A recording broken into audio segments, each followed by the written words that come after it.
क्या होगा अगर डायनासोर अभी भी जीवित हैं?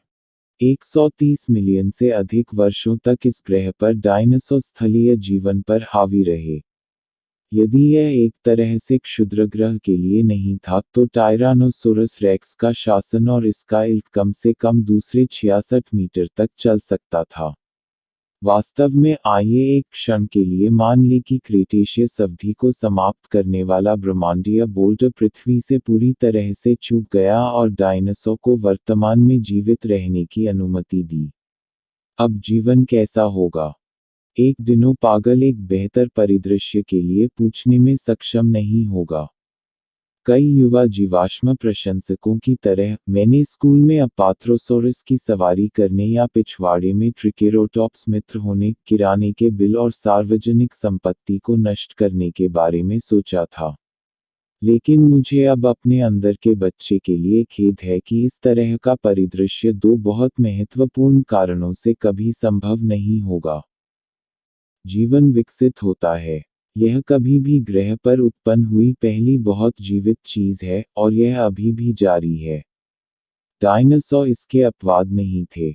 और कैसे हम अजीब आकृतियों की इतनी शानदार विविधता प्राप्त कर सकते थे, कवच पहने एंकलाइजरों से, व्यवहारिक रूप से जीवित टैंकों से, डरावने अत्याचारों के लिए, लंबे समय तक गर्दन वाले सौरोपोड, बेड़े पैर वाले रैप्टर, बत्तख का सामना करने वाले हडोसोरस और बाकी सभी।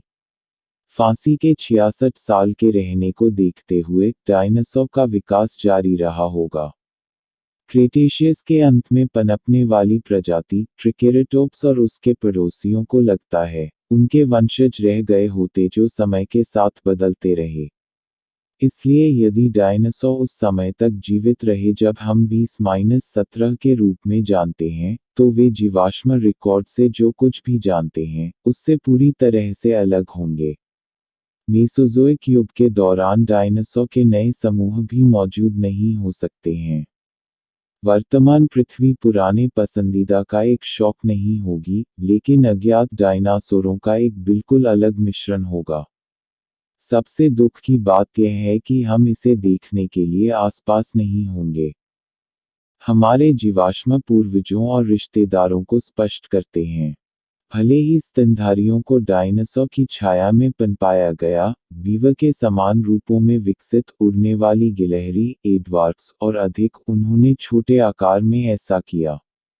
सबसे बड़ा मेसोज़ोइक स्तनपायी एक बेजर के आकार के बारे में था। और भले ही डायनासोर के शासनकाल के अंत तक बहुत पहले प्राइमेट्स विकसित हो गए थे, वे आमतौर पर आपके या मेरे साथ की तुलना में एक पेड़ के साथ अधिक आम थे। यदि डायनासोर किसी तरह से वैश्विक पारिस्थितिकी पर अपना पंजा बनाए रखने में सक्षम थे, तो वे निस्संदेह स्तनधारी विकास को प्रभावित करना जारी रखेंगे।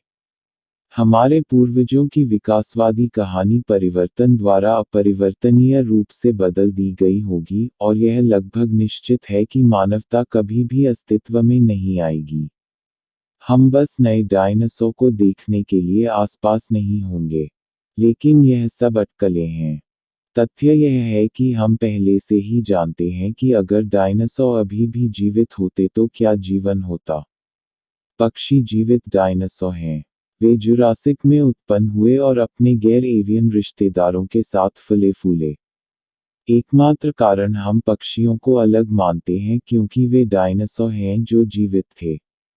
एक गौरैया या तारा एक 33 मीटर सुपरसॉरस के रूप में नाटकीय नहीं हो सकता है या एक ट्रेंडलिग स्टेगोसॉरस जितना अजीब हो सकता है, लेकिन वे वास्तव में डायनासोर हैं जो इसे वर्तमान में बना चुके हैं और संभवतः तब भी यहाँ होंगे जब हम चले गए हैं।